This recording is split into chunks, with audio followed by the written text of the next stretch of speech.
Hey, what's up, guys? I'm Marco Nelor, and this is Character Design and Concept Art for Cinema and Games. In this course, we'll be teaching you the basic as well as the advanced techniques in character creation. We hope to explore the essence of the character by developing their attitude and digging into what makes them feel real and grounded. Visual storytelling is key in the video game and cinematic world, and we will learn how to portray all aspects of a character in their attire and the small details such as pose, attitude, and flavor. We're going to learn how to execute a powerful character from start to finish with focus on detail, lighting, communication, and clarity. Hopefully, by the end of this course, you will more adequately know how to take what's in your head and put it on paper for the viewer.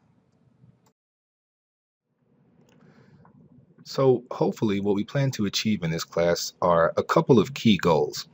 First off, we're going to touch on basic lighting principles, rendering. I'll show you my methods of, the very simple way to even render a form to get it to read without obstructing the view of what you're trying to actually say. Oftentimes, badly rendered piece can sometimes speak more loudly than what you're trying to say in the character itself. Then after this, we're going to talk about character exploration and development. These are all of the visual storytelling elements, the things that the character is holding, the things that he's wearing. Maybe he's got a pet, maybe she's got, a funky hairstyle. We're going to push these things to make the character feel more developed. And then after that, we're going to use the things that we learned in the first part of the class and just basically polish the character to completion. This is where we, tidy up things, we give things form, and we give things shape, and we, talk about the layers that the character is wearing, and even sort of push the fine details like buttons and pockets and stuff. My hopes for you guys is that you'll be able to, take from this class a list of core values that you can sort of add to your character creation process. I'm going to hopefully instill in you the ability to identify the boring. You'll be able to look at a character and just know when there's just not a lot there and when it needs a little bit something else. You'll be able to spot adverse elements that are sort of working against your character design, like, maybe this arm is too big or this hand is too big, so you can't really tell what the character's doing because you can't take your eye away from the anatomy problems. We're going to tackle all those things and hope that we can eliminate all of the blocks that stand in the way of you and what you're trying to say. And I'm also hopefully going to be able to show you guys how to sort of channel your inner coolness, right? Like, that's all the things that go into a character that just make it cool. It's not just a guy holding a sword or, a girl holding a gun. At this point, it becomes something really cool and interesting. Like, maybe it's a guy holding a sword that has, I don't know, two blades or something. That's kind of boring, but you get the point. We're going to basically take our base instincts and amp them up to the next level in order to get something that's really unique and really thought-provoking. So hopefully it's going to be a pretty fun class for you guys. I have a schedule here that I've sort of worked out where I'll kind of tell you where we're going to be going with this. So as far as week one goes, we're basically just going to get our character descriptions together, and I'm going to give you guys a quick demo about how I render shapes, light, and form. Give you some core values to sort of take with you, put in your verbal or visual backpack of things that you can pull out later, and it'll hopefully help you out of a jam when you're in a tight spot.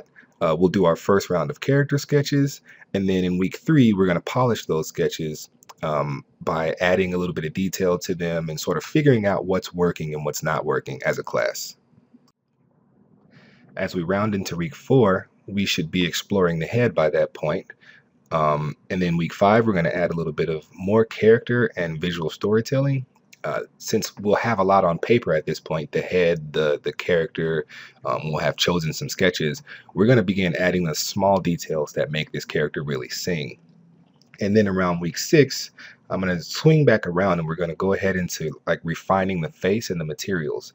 This is where we're going to put an extra coat of polish on the face. We're going to make sure that, the character is bright and vibrant. If it's supposed to be bright and vibrant or dark and brooding or any of those things that you want to, portray in the character, here's where we're going to get back into that and tackle that.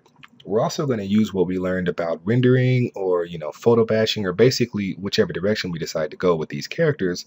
We're going to learn how to take those materials and put those into the actual character towards the end so that we don't do it too early and sacrifice the coolness of the character, or sacrifice the cleanliness of the character, basically. And then finally, in weeks 7 and 8, we're going to pull it all together. We're going to take everything we learned. We're going to take all of our, trials and errors, and we're going to sort of just tighten them up. I'm going to give you guys some good critiques and some good feedback, and I'm going to basically show you what you have. We're going to talk about if it's working.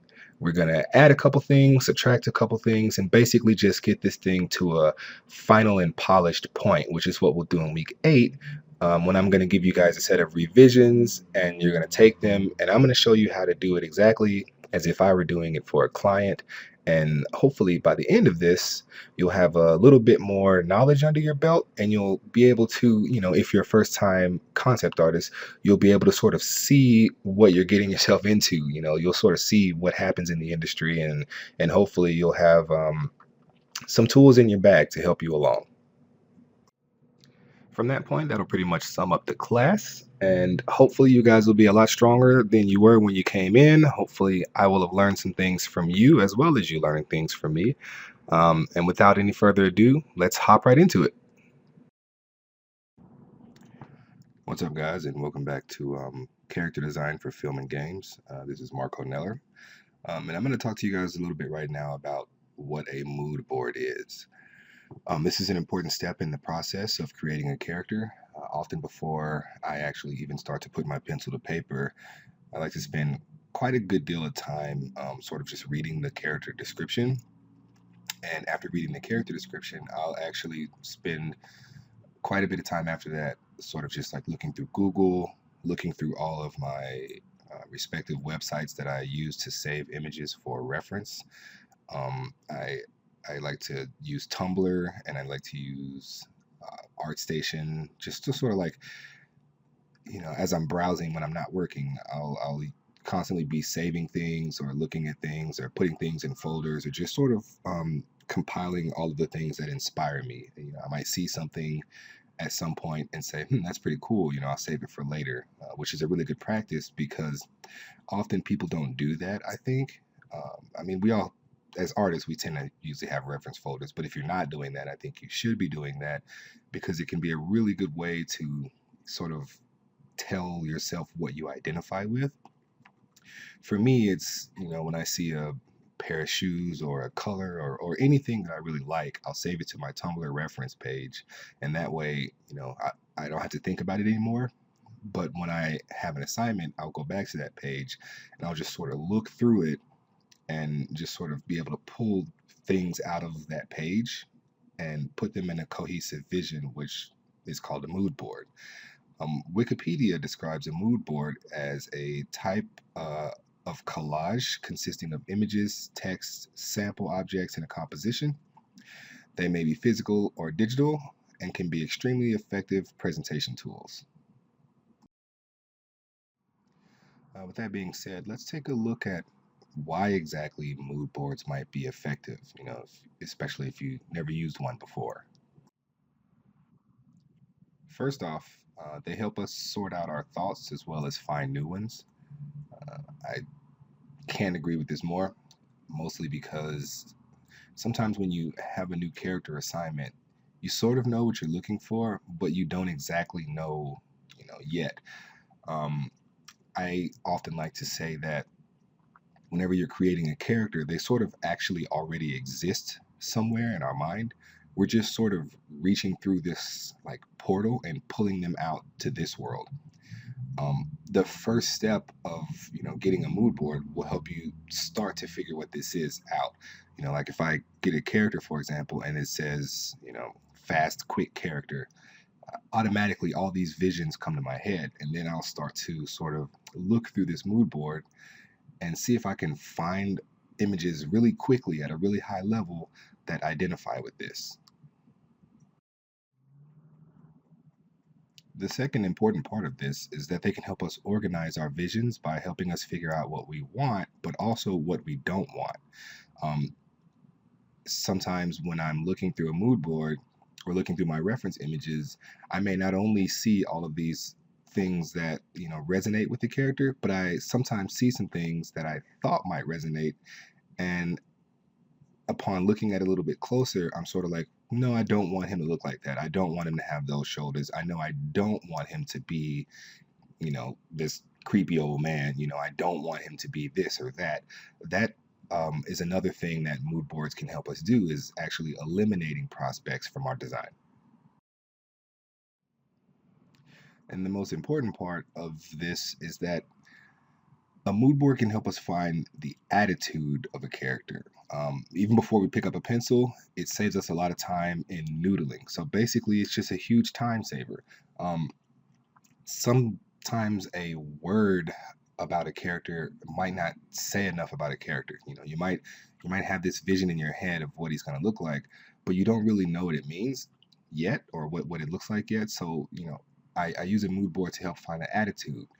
I look at really funky pictures of people posing or taking selfies, or just whatever. Maybe they're a group of kids out on a corner, like smoking cigarettes and being kind of badass. Like I use this to help me figure the attitude out, because attitude in a character is everything.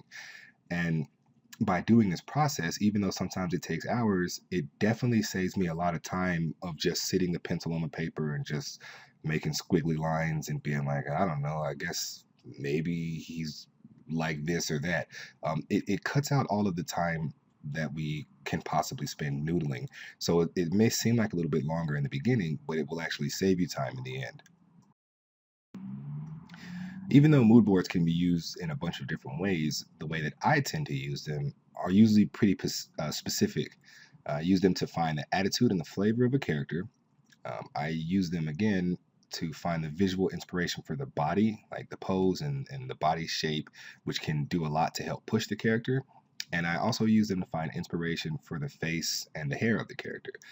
I'm usually keeping all of these things in mind because it's sort of a three-part thing. It's like, what's the attitude, what's the pose, what's the body, what's the face and hair. Now, sometimes this process can take hours, but you sort of have to really honestly and truly search for what you're looking for. And by honestly, I sort of mean, don't hold back. You have to leave no stone unturned. Sometimes it's that like big breakthrough that happens when you find this one picture after you've been searching for like 2 hours, maybe. It really does happen that way sometimes. You just sort of know when you hit it. You know when the picture or the images speak to you. Um, you have to also be yourself. That's also what I mean about being honest.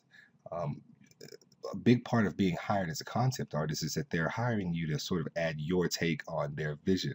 So if what you're thinking is, too cheesy or too weird or too nerdy or even too sexy, just sort of go nuts with it and be yourself and be super honest. You can always pull it back a little bit. With each character, you have to be childlike in your search for the truth. And that's what makes a really, really powerful character. Another thing that actually helps me is whenever I get a good character description, I'll actually cast my character.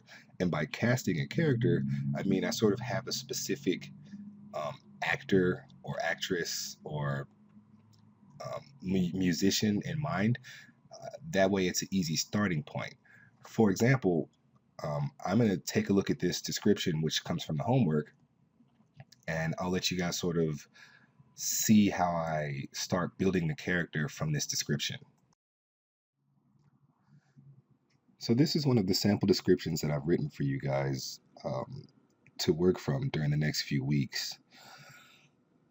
I've written 6, and this is one of the ones that sort of stand out to me. I may do 1 or 2 of these myself just to sort of mm, help push the process along and sort of be able to give demos and stuff. But I really like this one. It's kind of cool. It's this agent character that's sort of a solo character that's been placed out in society to do their own thing until the military calls them for special assignments.